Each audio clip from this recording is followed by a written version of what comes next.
Machiavelli is an intellectual from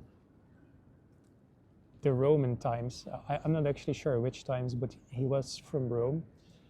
And he wrote books about practical power. Um, so basically, what he teaches is what to do when idealism fails.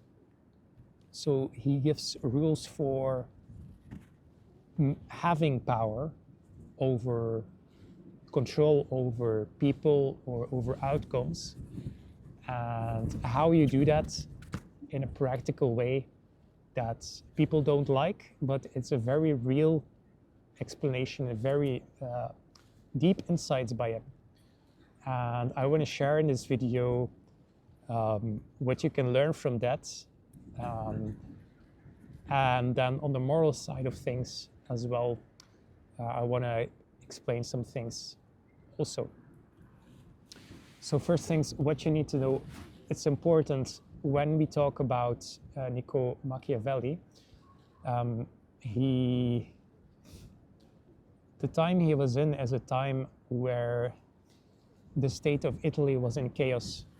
And I don't know the exact details of it, but basically there were a lot of politicians at the time that had an ideal vision of how to control the state or how to rule the state. And a lot of people who are idealistic, like they have good intentions, but often they fail on a practical level. And that's what was happening with Italy at the time. Everyone had these great ideas, but people failed to actually do that in reality. Like they couldn't make them a reality.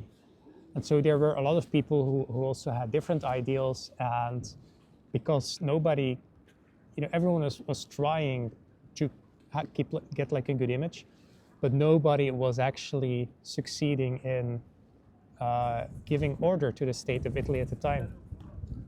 And that's when Niccolo Machiavelli, so I don't know the fine details of it, but that's what inspired him to have a more practical power to actually give order, despite it might not be idealistic, but he wanted to create something that works in reality. So that's important. And when you think about that, Niccolo Machiavelli, he gives like these practical rules for power. And so there's a lot of things he talks about when people do the power thing. People usually they don't want you to express that you want to become powerful or have power over other people's or have power over the state. So what he says is you need to do that in a subtle way, because people are very sensitive to that, and especially like your adversaries, of course, but people in general are very sensitive to that. Even you might have good intentions. The reality is when you want power, if you want practical power, you will need to do things that are not idealistic oftentimes. So that means that you will have to do things that are sometimes a little bit ugly in order to maintain order, just like the military and the police need to do ugly things sometimes in order to maintain the order and maintain the justice. And that's what practical power is like. Obviously, it's a little bit different because he talks more about political power, so more about leadership and ruling over a state. I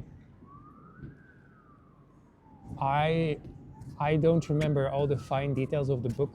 I've read it. I think it was very interesting, especially because the first time you read it, it's extremely interesting because when you've never heard of that before, it's not a topic that people generally talk about unless you're in, if you're already in entrepreneurial or self-development, circles, then probably you've heard of these books, and they're getting a bit more popular nowadays as well. But the first read is very good, very insightful, very eye-opening, and very confronting as well if you've never seen the world in that way. And when I first read that book, it was quite conflicting for me because, that gave me a lot of worries. Like, so I need to like control people, but I can't admit the truth. I need to like lie to them and things like that. So that gave me a very uncomfortable feeling. And so then for years after reading that book and books like that, I was like, a lot of interactions for me became like a power struggle because I wanted to have practical power.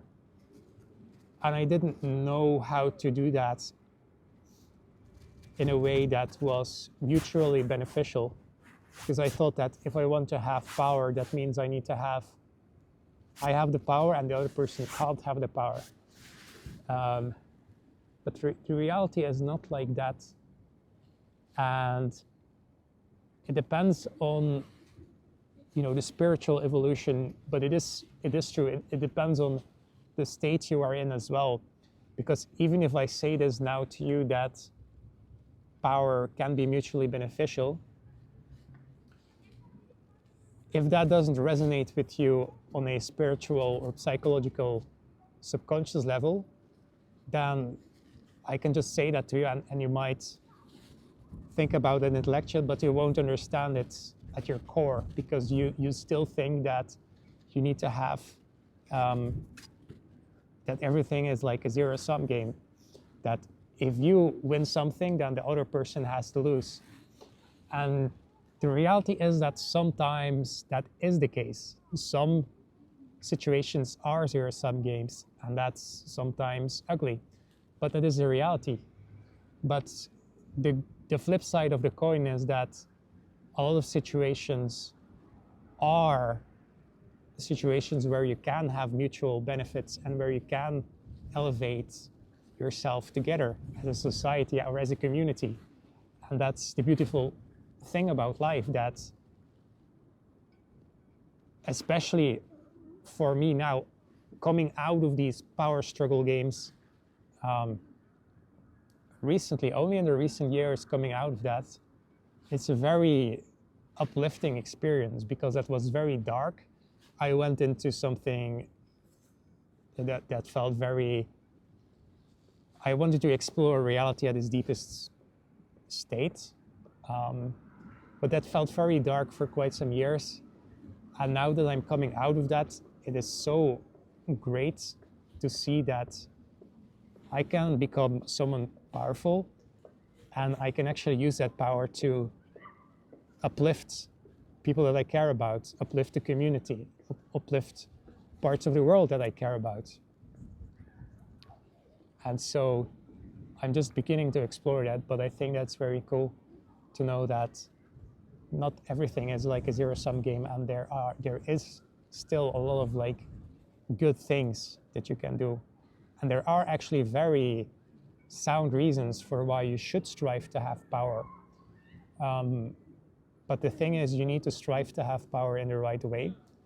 And if you are just starting to understand that, you're not going to find that right away. That's going to be a search for you. It's still a search for me, but I'm starting to see, the intricacies of how things work, and I'm starting to gain a more positive understanding of things. So I guess it's also partly up to you. If you are new to this and you want to explore this perspective, that doesn't necessarily mean that you need to go about it, that you need to search for the deepest, darkest truth out there. You don't necessarily need to do that. You can still explore power in a way that you just try to make it mutually beneficial from the start. But I think that the reality of the situation is it probably will depend on the states, the phase you are in spiritually, and what you need to grow. And what you need to grow is what you need to grow. And you know, I can try to tell you that you should be positive, but you know, if that doesn't resonate with you, then neither I or you can stop yourself from exploring those deeper truths, or like more the darker side of it. And you know, everyone has a unique way, unique story, and we all need to go where we need to go. Just remember that there are good things in life, right? That we, you know, life can be pretty fucking ugly sometimes, but it can also be pretty fucking beautiful. So don't forget that. Also make it a practice. I would recommend to, for example, recently I've started like praying. I've done a lot of meditation before, and that taught me a lot of things, but prayer, and I'm not necessarily like a hardcore Christian or anything like that. I'm just using prayer as a practice, because prayer teaches me more to connect with people, whereas meditation is very helpful, but it's more becoming aware of your own experience, whereas prayer is like, I feel like that's a more social thing, like you're connecting more to the good of society as well. They say that Christianity is what keeps the West alive and what kept it coherent throughout the times as well. So actually part of the reason they invented Christianity is because this is what kept society together, the West. And so it's a very, compared to other spiritualities and religions, it's a very relational religion.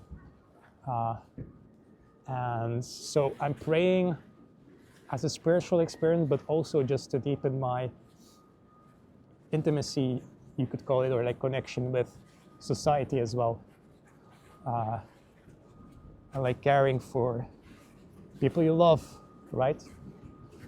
So yeah, that's how power, something that can seem dark, can actually turn into something very beneficial when you use it the right way.